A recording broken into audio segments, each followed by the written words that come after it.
Welcome to the deep dive. You think of Hong Kong, and instantly it's this image of safety, right?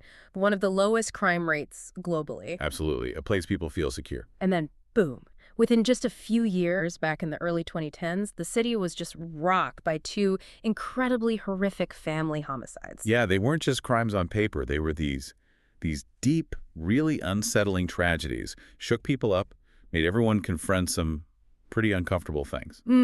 And what's so compelling, I think, for anyone trying to understand this kind of violence is how different the paths were for the two young men involved. Completely different journeys, but ending in such similar, devastating acts, killing their own families. Exactly. So that's our focus today, our deep dive. We're looking closely at these two specific cases. The Henry Chau case from 2013, killing and dismembering his parents. And the other one, from 2010, Kan Ka Leung, just 15 years old, killed his mother and sister. We've got a comparative analysis report, some other really detailed sources. They really drill down into the nitty-gritty, the psychology, the legal outcomes, how it all rippled through society. Yeah, the tough stuff. Our goal here is to really try and grasp the fundamentally different roads these two took. Their backgrounds, what was going on inside their heads, the crimes, how the system responded. And ultimately, what makes them so distinct? And, what lessons, if any, can you take away from this about maybe hidden vulnerabilities or the pressures people are under? Okay, let's unpack the first one then. The Henry Chau case. Right. Henry Chau. He was 29 when the crime happened, March 2013. And the picture you get from the sources, even from friends, he kind of lived in his own world. And his background. It wasn't exactly smooth sailing, was it? Even though it sounds like his parents gave him a lot of support. Not really. Sources mention struggle studying over in Australia, failing the HKCE here. He even dropped out of HKU, which his parents had funded. Right. And work was unstable, too. Quit a reporting job after getting told off, things like that. Yeah, that's mentioned. But here's where it gets particularly revealing about his mindset. The sources detail this long, long history of deep-seated grievances, resentment. Like what? Well, things going way back. Mandatory piano lessons as a kid. He felt they ruined his childhood, his physique, even his, charm. Seriously, piano lessons? Apparently. And complaining about his dad watching TV too loud, feeling his mom embarrassed him, showed displeasure when he wasn't contributing financially. So it sounds like he built this huge narrative where they were the source of all his problems. Pretty much. He blamed them for failures in school, career, relationships, even, reportedly, for him frequenting prostitutes. He told the police the family relationship was so bad it was pushing him towards collapse. And it was all their fault, in his view. Wow. So not just recent anger, but this long simmering buildup of resentment, a real victim complex. Exactly. And what's really striking, something the sources highlight, is this contrast. On one hand, all this personal dysfunction, this blame. And on the other? His IQ, measured at 126. Quite high. Which makes you wonder, doesn't it? Could that intelligence have been twisted? Used not to solve problems, but to build these really elaborate, destructive justifications for how he felt and what he did. It's a disturbing thought. Did that resentment, maybe started with something relatively small like piano lessons, just grow over years, fueled by his own failures, becoming this self-fulfilling prophecy where his own actions made things worse, making the extremes seem somehow logical to him? It's chilling to think about. What about the psychological side? Did the experts weigh in? Yeah, there were reports. One expert mentioned diagnoses like bipolar disorder, maybe OCD. But the sources, and significantly the judge later, really emphasized traits aligning more with antisocial personality disorder, or ASPD. Meaning? Lack of empathy, a real disregard for social norms, being deceitful, and, crucially, a lack of remorse. Reportedly, after the crime, his only panic was about an injury he himself sustained. His own injury. And the judge's view, that seems critical here. Absolutely critical. The judge described Chau as extremely dangerous, pointed out his skill at acting, his ability to deceive basically anyone, specifically mentioned how he likely manipulated his co-accused, who had a much lower IQ. So the judge wasn't buying a mental illness defense. Not at all. The judge's conclusion was powerful. The crime stemmed from psychopathy and narcissistic tendencies, explicitly rejected the idea it was due to a mitigating mental illness. And the judge even criticized one defense expert, suggesting they might have relied too much on Chau's own potentially self-serving statements, like claims of hallucinations. Which raises a big question for you, thinking about these cases. How do you assess someone's real mental state in court, especially if they're intelligent and potentially very manipulative? It's a huge challenge for the legal system. And his motives. Just sounds so warped. Seeing his parents as obstacles to what? Like a rebirth. Yeah, obstacles to emotional freedom. He actually said something like, if I could solve the emotional connection with my parents, this would be a solution. And this bizarre idea of wanting to achieve something significant before turning 30. And killing them became that twisted achievement. That's how the motive was framed.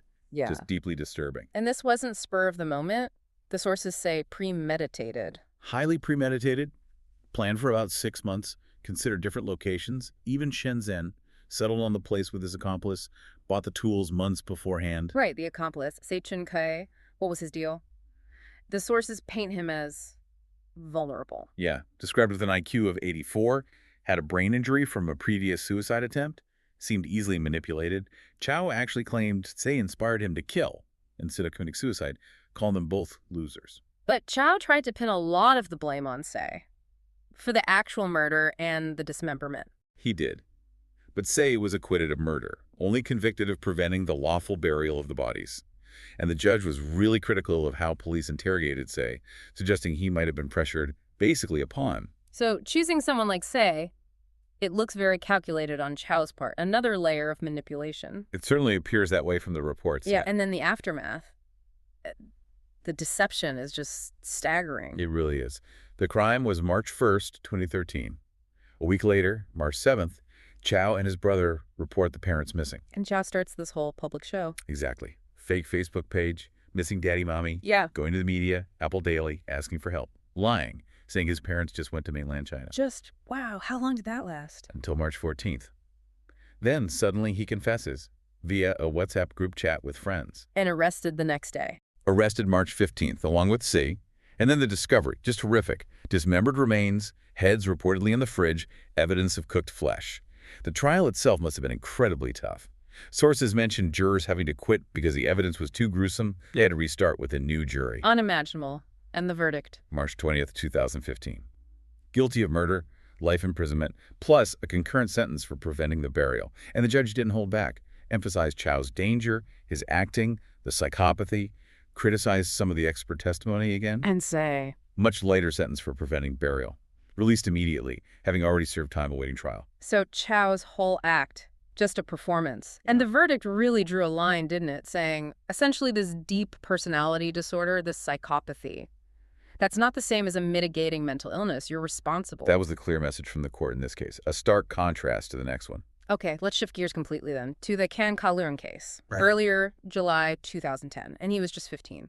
Yeah, 15. And outwardly, the picture couldn't be more different from Chau.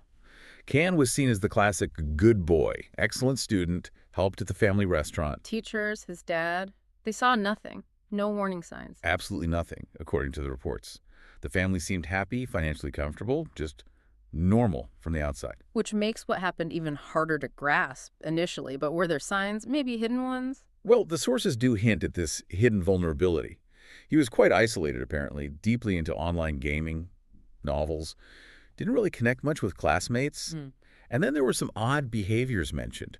Scratching resentful messages, strange symbols on walls outside his home, maybe minor things on their own. But looking back, maybe signals, distress leaking out. Possibly. Signals that got missed or maybe just put down to teenage angst. You can see how, in a culture maybe focused heavily on outward achievement, these subtle internal struggles could just fly under the radar. But the core finding here, the thing that really sets this case apart, the psychiatric reports. Yes. Multiple experts agreed.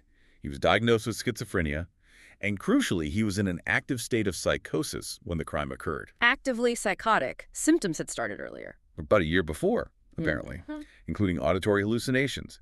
Hearing a voice, quote, in his head talking to him. The judge even noted the onset seemed without prior warning to others, again highlighting how hidden it was. And the content of his delusions, just completely bizarre. Incredibly so. He genuinely believed he was an Earth savior, had a mission to improve the world.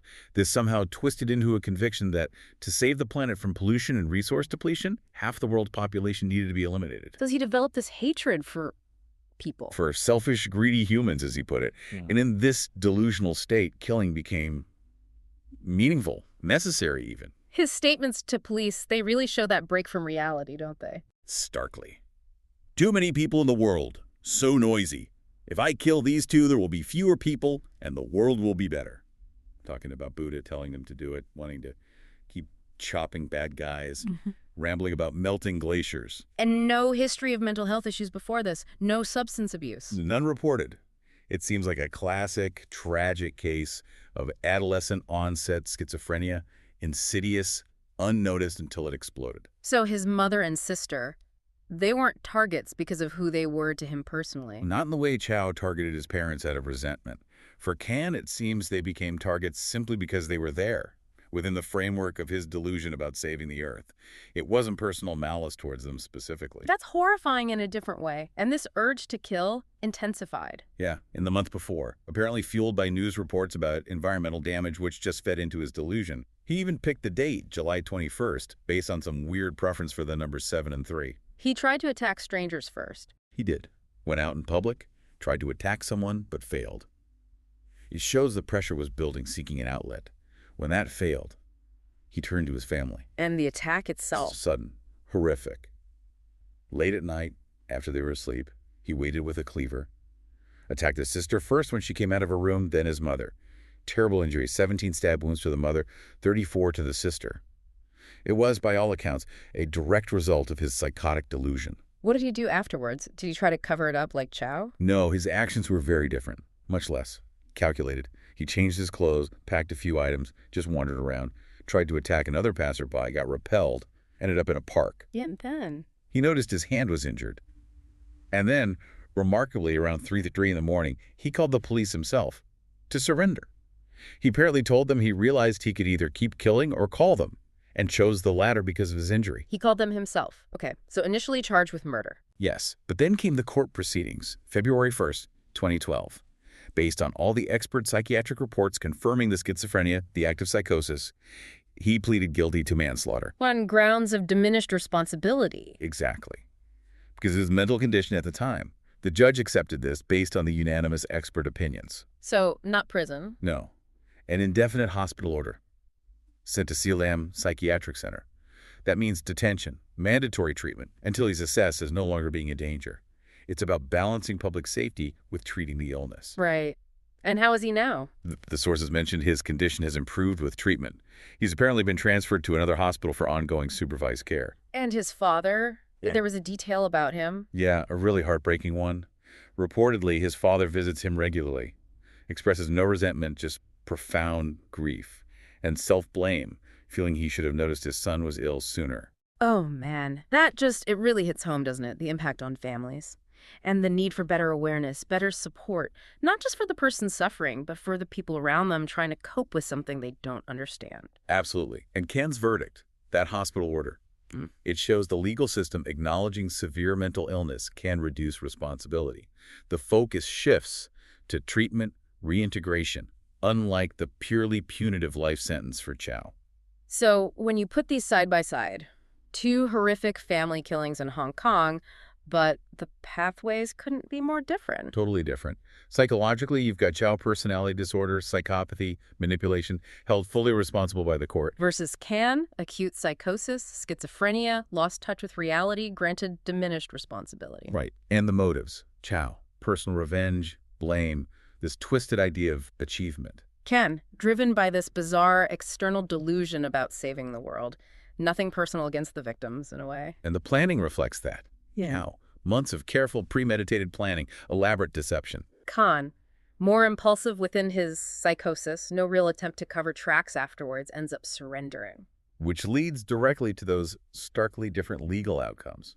Murder and life for Chau, manslaughter, and an indefinite hospital order for Kan, treatment-focused. These cases obviously didn't just happen in a legal bubble. They hit Hong Kong hard, right? Forced some difficult conversations. Oh, absolutely. They became huge news, notorious Hong Kong strange cases. They even inspired movies. The Attorney, Papa. And the media coverage tends to focus on the sensational stuff, doesn't it? The dismemberment, the Earth Savior motive. Understandably, perhaps, it grabs attention. But there's a risk it overshadows the deeper, more complex issues underneath, at least initially. Yeah. Those films, that cultural discussion. Yeah. It's also how society tries to process this kind of horror. creates a sort of public memory, keeps the conversation going, even if imperfectly. And mental health, that must have become a major topic. Definitely. For both cases, with different angles, Chau's case brought up complex personality disorders, how hard they are to treat, the long waits and costs in the public system. Whereas Kan's case really shone a light on adolescent mental health. Exactly. Hidden symptoms of schizophrenia, the critical need for early identification, what happens when severe illness goes untreated. Both cases fueled debate about stigma, lack of resources. That stigma, it's a huge barrier, isn't it? People being afraid to seek help. Massive. And you hear about government responses after tragedies, like these promises of more funding, better services. But then you also hear about persistent problems like long waiting times.